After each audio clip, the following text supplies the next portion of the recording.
గన్నవరం ఎయిర్పోర్ట్లో దట్టమైన పొగమంచు కమ్ముకుంది. పొగమంచు కారణంగా విమానాలు ల్యాండ్ అయ్యేందుకు అంతరాయం ఏర్పడింది. హైదరాబాద్, చెన్నైల నుంచి బయలుదేరిన ఇండిగో విమానాలు గన్నవరం ఎయిర్పోర్టులో ల్యాండ్ కావాల్సి ఉంది. దట్టమైన పొగమంచు కారణంగా వాతావరణం అనుకూలించలేదు. దీంతో విమానాలు గాల్లో చక్కర్లు కొట్టాయి. 8 రౌండ్లు చక్కర్లు కొట్టిన తర్వాత సురక్షితంగా ల్యాండ్ అయ్యాయి.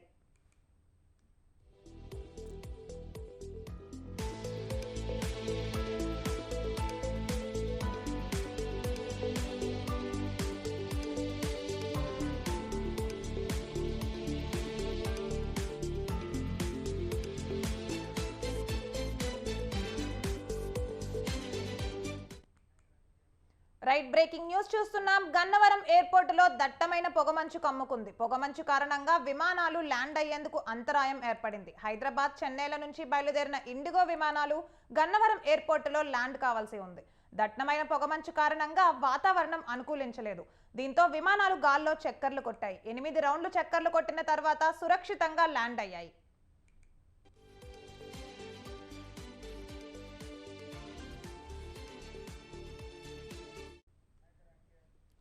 రైట్, ఇక ఇదే అంశంపై మా ప్రతినిధి సంతోష్ ఫోన్ లైన్ లో అందిస్తారు. సంతోష్, చెప్పండి. ఏదైతే తెలుగు రాష్ట్రాల్లో చూసుకున్నట్లయితే కనుక ఉష్ణోగ్రత గణనీయంగా తగ్గుదల పట్టడం జరుగుతూ ఉంది.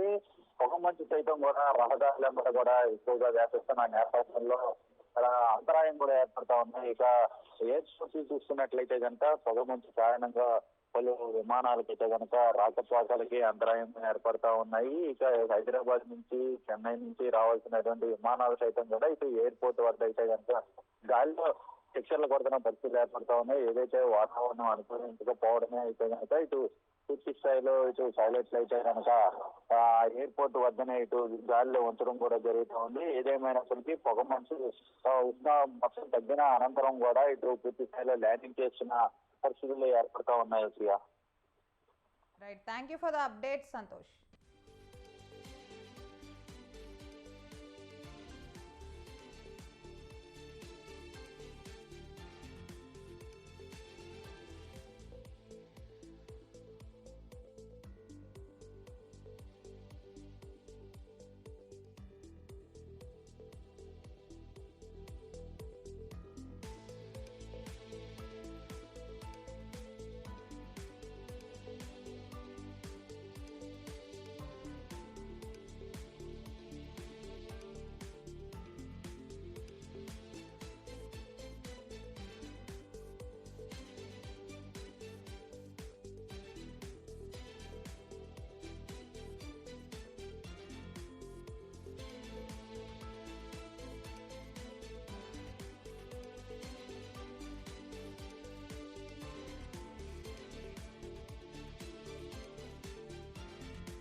రైట్, బ్రేకింగ్ న్యూస్ చూస్తున్నాం. చిత్తూరు జిల్లా చంద్రగిరి మండలం శేషాచలం అడవి సమీప పంట పొలాలపై ఏనుగులు వరుస దాడులు చేస్తున్నాయి. వారం రోజులుగా చిన్న రామాపురం పంచాయతీ పరిధిలోని భీమవరం, మూలపల్లి పంట పొలాలపై దాడి చేసి బీభత్సం సృష్టిస్తున్నాయి. పక్కనే ఉన్న కొంగరవారిపల్లి, మామిడి మానుగడ్డలోని ఏనుగులు ఇలాగే హల్చల్ చేస్తున్నాయి. పొలాలకు వెళ్లకుండా ఏనుగుల దాడులు చేస్తుండటంతో రైతులు హడలెత్తిపోతున్నారు. ఏనుగులను తిరిగి అడవిలోకి పంపేందుకు చామల రేంజ్ అధికారులు సాయంతో ప్రయత్నిస్తున్నట్లు వనబాకం రేంజ్ ఎఫ్ఆర్ఓ మాధవి తెలిపారు. రైతులకు ప్రభుత్వం నుంచి పరిహారం అందేలా చర్యలు చేపడుతున్నారు.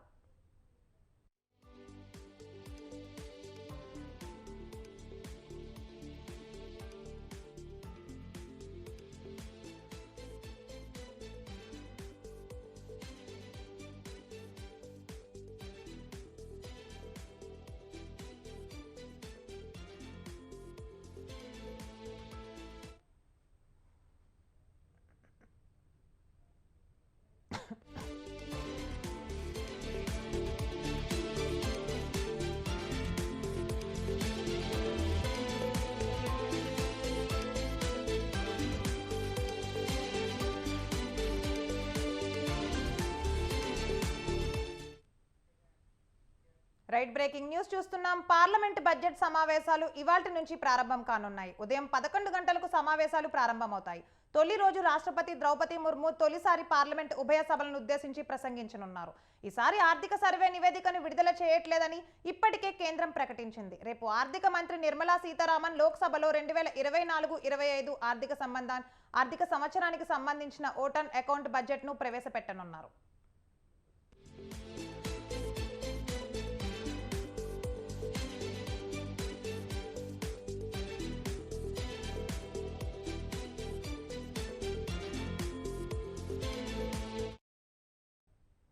తొలి 2 రోజులు ఉభయ సభల్లో జీవో అవర్, క్వశ్చన్ అవర్ ఇప్పటికే రద్దు చేస్తూ బులెటిన్ విడుదల చేశారు. ఫిబ్రవరి 2న రాష్ట్రపతి ప్రసంగానికి ధన్యవాదాలు తెలిపే తీర్మానంపై చర్చ జరుగుతోంది. ఆ తర్వాత రాజ్యసభ, లోక్సభలో దీనిపై ప్రధాని నరేంద్ర మోదీ సమాధానం ఇవ్వనున్నారు. జమ్మూ కాశ్మీర్ రాష్ట్రాన్ని 2 కేంద్రపాలిత ప్రాంతాలుగా ఏర్పాటు చేసిన నేపథ్యంలో సాంకేతికంగా రాష్ట్రపతి పాలనలో ఉన్న ఆ ప్రాంతానికి సంబంధించిన జమ్మూ కాశ్మీర్ బడ్జెట్ను ఆర్థిక మంత్రి నిర్మలా లోక్సభలో ప్రవేశపెట్టనున్నారు.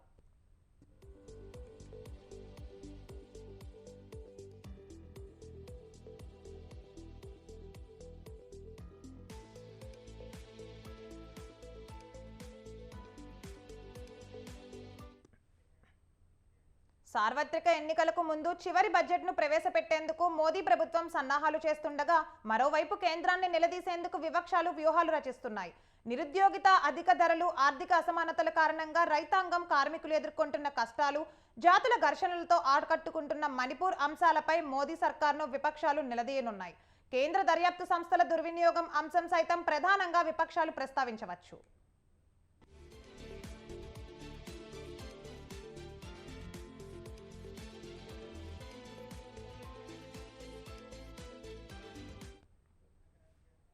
ఢిల్లీలో మద్యం కేసులో ఢిల్లీ సీఎం కేజ్రీవాల్ పై, భూమికి ఉద్యోగం కేసులో ఆర్జేడీ చీఫ్ లాలూ యాదవ్ పై ఈడీ, సిబిఐ కేసులను విపక్షాలు పార్లమెంటులో లేవనెత్తనున్నాయి. జార్ఖండ్ సీఎం సోరెన్ పై, తమిళనాడులో డీఎంకే నేతలపై ఈడీ, సిబిఐ వరుస దాడులను విపక్షాలు పార్లమెంటులో ప్రధానంగా ప్రస్తావించనున్నాయి. పశ్చిమ బెంగాల్కు రావాల్సిన కేంద్ర నిధులను మోదీ సర్కారు మంజూరు చేయకుండా ఆపేస్తోందని, ఈ అంశంలో కేంద్రాన్ని నిలదీస్తానని తృణమూల్ కాంగ్రెస్ ఎంపీ సుదీప్ బందోపాధ్యాయ్ చెప్పారు.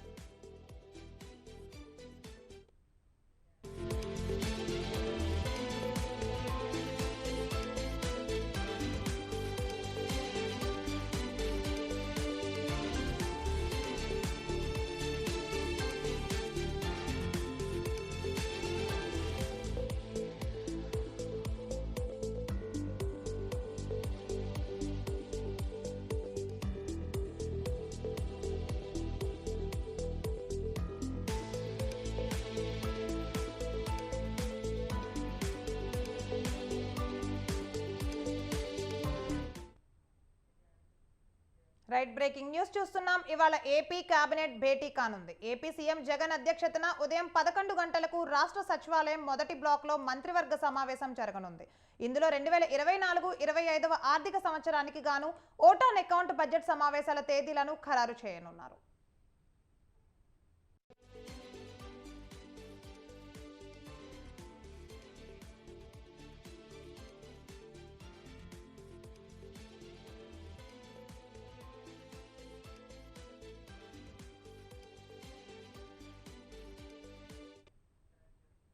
అలాగే పలు ఇతర కీలక అంశాలపై మంత్రివర్గ సమావేశంలో చర్చించి నిర్ణయాలు తీసుకోనున్నారు. రాష్ట్ర పెట్టుబడుల ప్రోత్సాహక మండలి సమావేశంలో ఆమోదించిన పలు పెట్టుబడుల ప్రాజెక్టులను కూడా మంత్రివర్గ సమావేశంలో ఆమోదించనున్నారు.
రైట్ బ్రేకింగ్ న్యూస్ చూస్తున్నాం. టీడీపీ అధినేత చంద్రబాబు సతీమణి నారా భువనేశ్వరి నిజం గెలవాలి యాత్ర కొనసాగుతోంది.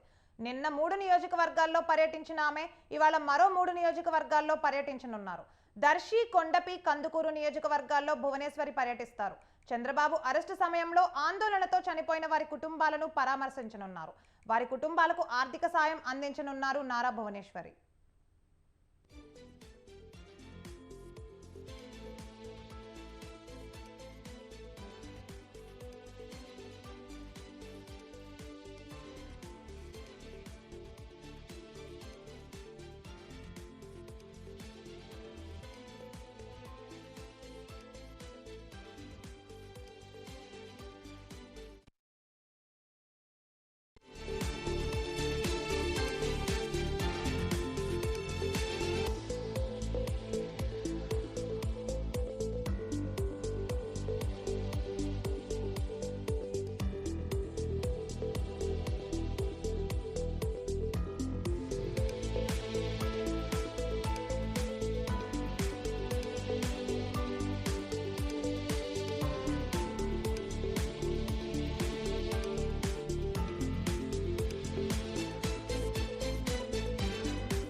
రైట్ బ్రేకింగ్ న్యూస్ చూస్తున్నాం. భూ కుంభకోణానికి సంబంధించిన మనీ లాండరింగ్ ఆరోపణలు ఎదుర్కొంటున్న జార్ఖండ్ ముఖ్యమంత్రి హేమంత్ సోరెన్ ఇవాళ ఈడీ విచారణకు హాజరు కానున్నారు.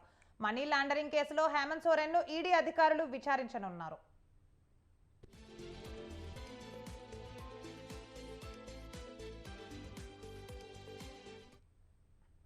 హేమంత్ సోరెన్ అజ్ఞాతం వీడారు. ఢిల్లీలోని తన నివాసానికి వెళ్లిన సోరెన్ ఆ తర్వాత కనిపించకుండా పోయారు. అయితే నిన్న మధ్యాహ్నం రాంచీలో ఆయన ప్రత్యక్షమయ్యారు. తన అధికార నివాసంలో ఆయన మంత్రులు, జేఎంఎం ఎమ్మెల్యేలతో భేటీ అయ్యారు.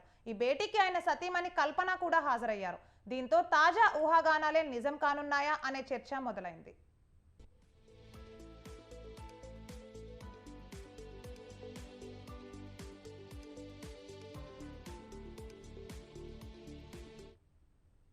మరోవైపు హేమంత్ సోరెన్ కు వ్యతిరేకంగా ఆధారాలు ఉండడంతో అరెస్టుకు ఎన్ఫోర్స్మెంట్ డైరెక్టరేట్ సిద్ధమైనట్లు తెలుస్తోంది.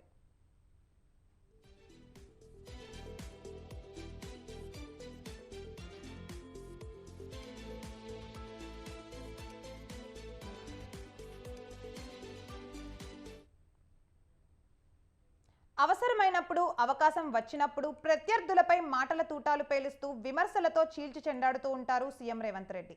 విపక్షంలో ఉన్నా, ఇప్పుడు అధికార పక్షంలో ఉన్న ఆయన ప్రత్యేకతే వేరు. అలాంటి ముఖ్యమంత్రి రేవంత్ కు ఓ సెంటిమెంట్ ఉంది. ప్రతిపక్షంలో ఉన్నప్పుడు పీసీసీ చీఫ్ హోదాలో మొదటి బహిరంగ సభ అక్కడే నిర్వహించడంతో గెలుపు రుచి చూశారు ఆయన. దీంతో ఇప్పుడు ముఖ్యమంత్రి హోదాలోనూ లోక్సభ ఎన్నికలకు సమర శంఖం అక్కడి నుంచే పూరించాలి అనుకున్నారు తెలంగాణ సీఎం. ఇంతకీ ఆ సెంటిమెంట్ ప్లేస్ ఏంటని ఆలోచిస్తున్నారా? మరెందుకు ఆలస్యం, ఆ డీటెయిల్స్ మీకోసం.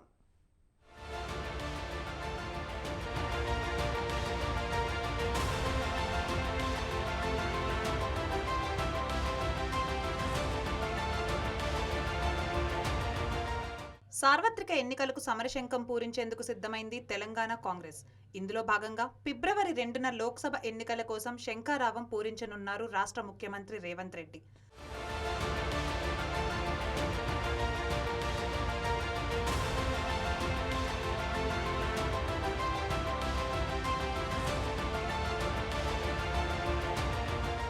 వరుసగా 10 ఏళ్ల పాటు రాష్ట్రంలో అధికారానికి దూరంగా ఉన్న కాంగ్రెస్ పార్టీని తన పోరాట పటిమతో పవర్లోకి వచ్చేలా రేవంత్ రెడ్డి చేశారని చెప్పడంలో ఏమాత్రం అతిశయోక్తి లేదు. అయితే అసెంబ్లీ ఎన్నికల్లో వచ్చిన ఫలితాలు ఏమాత్రం గాలివాటం కాదని నిరూపించేందుకు కాంగ్రెస్ పార్టీ ప్రత్యేకించి సీఎం రేవంత్ రెడ్డి గట్టిగా ప్రయత్నిస్తున్నారు. ఇందులో భాగంగానే శాసనసభ ఎన్నికల్లో దెబ్బతిన్న బీఆర్ఎస్ను లోక్సభ ఎన్నికల్లో మట్టి కరిపించడం ద్వారా కోలుకోలేని విధంగా దెబ్బతీయాలని ఆలోచిస్తున్నారు. ఇందుకోసం పక్కాగా వ్యూహాలు రచిస్తున్నారు సీఎం రేవంత్.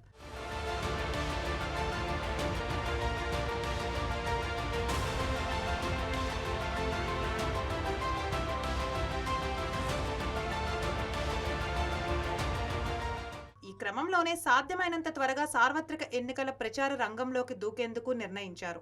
అనుకున్నట్లుగానే ఫిబ్రవరి 2 నుంచి లోక్సభ ఎన్నికల ప్రచారాన్ని జెట్ స్పీడ్తో పరుగులు పెట్టించారు ఆయన. అయితే ఇక్కడే తనకు ఎంతో కలిసి వచ్చిన చోటు నుంచి ప్రచారాన్ని ప్రారంభించబోతున్నారు ముఖ్యమంత్రి. అవును, ఉమ్మడి ఆదిలాబాద్ జిల్లాలోని ఇంద్రవెల్లి సభ ద్వారా ప్రచారాన్ని హోరెత్తించనున్నారు. ఇందుకు సంబంధించిన ఏర్పాట్లు చకచకా జరుగుతున్నాయి. గతంలో హామీ ఇచ్చిన మేరకు ఇక్కడున్న అమరవీరుల స్తూపం వద్ద స్మృతివనం నిర్మాణానికి శంకుస్థాపన చేయడంతో పాటు స్థానికంగా ప్రజలు ఎంతో భక్తి శ్రద్ధలతో నిర్వహించే నాగోబా జాతరలోనూ పాల్గొంటారాయన. 2 ఫిబ్రవరి రోజున ముఖ్యమంత్రి గారు ఆనాడు పీసీ అధ్యక్షుడు హోదాలో అక్కడికి వచ్చినారు. ఇవాళ పీసీ అధ్యక్షుడు ముఖ్యమంత్రి హోదాలో ఇంద్రవెల్లి సందర్శిస్తారు. అమరవీరుల స్తూపం వద్ద నిర్మించినటువంటి స్మృతి వనాన్ని ప్రారంభిస్తారు. ఆ పక్కనే ఆ తర్వాత అంతకుముందు అక్కడ దేవాలయం కెస్లాపూర్లో నాగోబా దేవాలయాన్ని సందర్శిస్తారు. ఆ తర్వాత ఇంద్రవెల్లి చేరుకుంటారు. స్మృతివనం ప్రారంభం తర్వాత గొప్ప బహిరంగ సభ. ఏ బహిరంగ సభ అయితే ఆనాడు మేము అధికారంలోకి రావడానికి దోహదపడిందో అలాంటి మరొక బహిరంగ సభ రేపు పార్లమెంట్ ఎన్నికల నాటికి మళ్ళీ ప్రజలు మాకు మెజారిటీ స్థానాలు ఇచ్చే దశగా రేపు మేము 2వ తారీఖున తలపెట్టే సభ ఈ రాష్ట్రంలో మతోన్మాద శక్తుల్ని, మతం పేరిట దేవుడి పేరిట రాజకీయాలు చేస్తున్నటువంటి శక్తుల్ని అత్యధిక స్థానాలు గెలిచే విధంగా ఈ బహిరంగ సభ మాకు అంకురార్పణ కాబోతా ఉంది. రానున్న పార్లమెంట్ ఎన్నికలకి ఇది శంకారావం కాబోతా ఉంది. కాబట్టి అక్కడ ప్రజలందరూ కూడా రావాల్సిందిగా కోరుతా ఉన్నాం. లోక్సభ ఎన్నికల ప్రచారాన్ని సీఎం రేవంత్ ఇంద్రవెల్లి నుంచే ప్రారంభించడానికి కారణం ఈ ప్రాంతం ఆయనకు సెంటిమెంట్ కావడమే.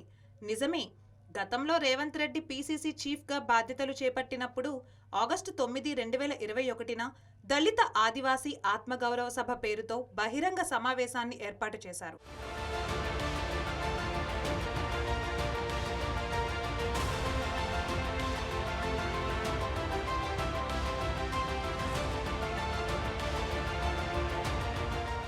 ఆనాటి సభలోనే తెలంగాణ అసెంబ్లీ ఎన్నికల్లో కాంగ్రెస్ పార్టీని గెలిపించాల్సిన ఆవశ్యకత గురించి ప్రజలకు వివరించారు. హస్తం పార్టీని గెలిపించాలని విజ్ఞప్తి చేశారు. ఆ తర్వాత పీసీసీ చీఫ్ హోదాలో నిర్వహించిన పలు కార్యక్రమాలు, సభలు విజయవంతమయ్యాయి. చివరకు మొన్నటి ఎన్నికల్లో రేవంత్తో పాటు కాంగ్రెస్ పార్టీ గెలిచి ఆయన సీఎం అయ్యారు. దీంతో ఈ సెంటిమెంట్ మరింత బలపడింది. ఇదే విషయంపై రేవంత్ రెడ్డి తన సహచరులతో పలుమార్లు చెప్పినట్లు ప్రచారం కూడా సాగుతోంది.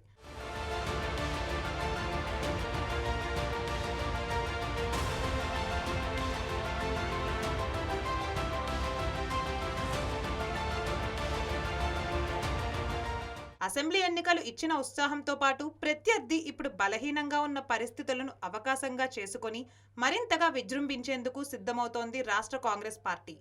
రానున్న లోక్సభ ఎన్నికల్లో కనీసం 13 నుండి 14 ఎంపీ సీట్లు టార్గెట్గా పెట్టుకుంది. మరి గతంలో మాదిరిగానే సీఎం రేవంత్ సెంటిమెంట్ ఫలిస్తుందా? అంచనా వేసినట్లుగా లోక్సభ స్థానాలు హస్తం ఖాతాలో పడతాయా అన్నది తేలాలంటే ఎన్నికల ఫలితాల వరకు ఆగాల్సిందే.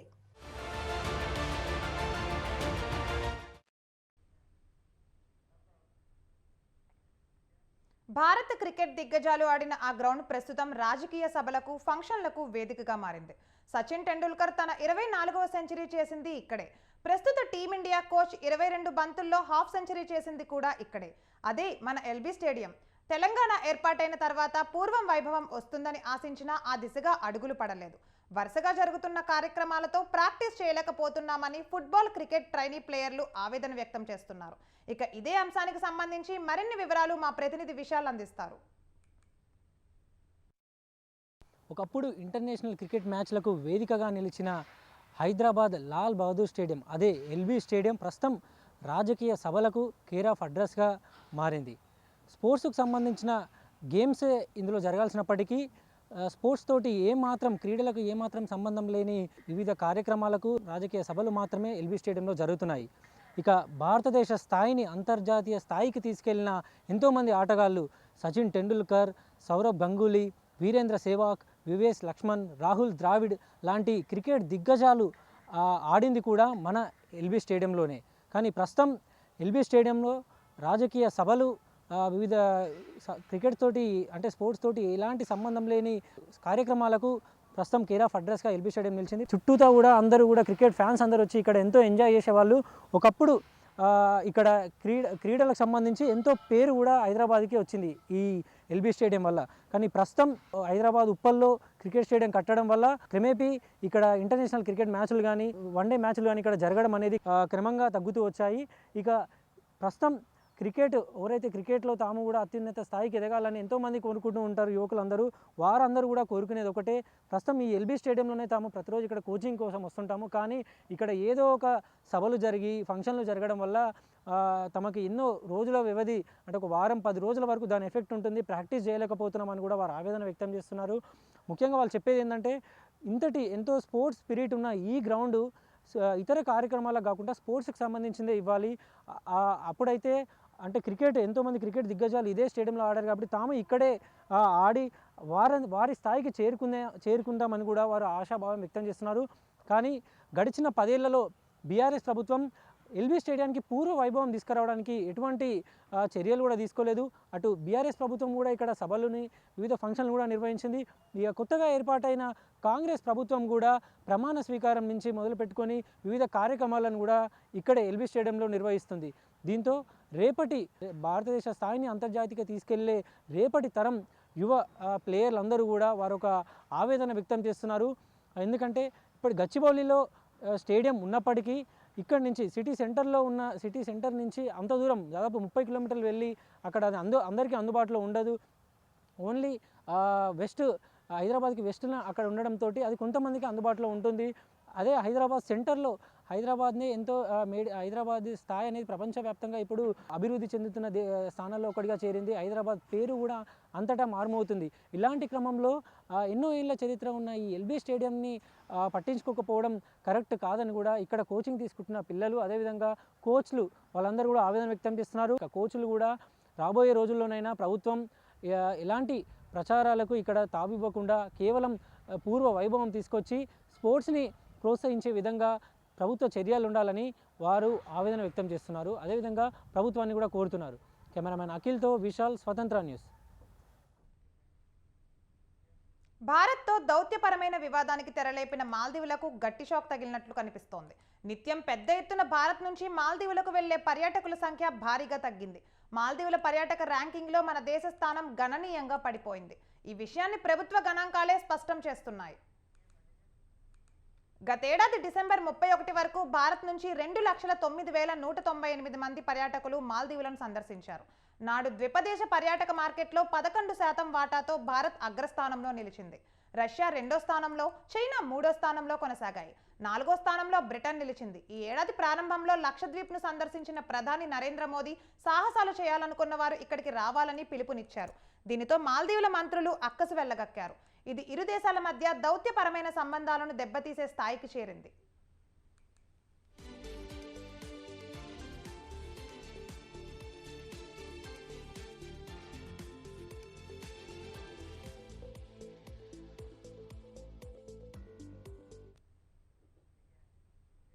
ఇవి బులెటిన్ అప్డేట్స్. కీప్ వాచింగ్ స్వతంత్ర న్యూస్.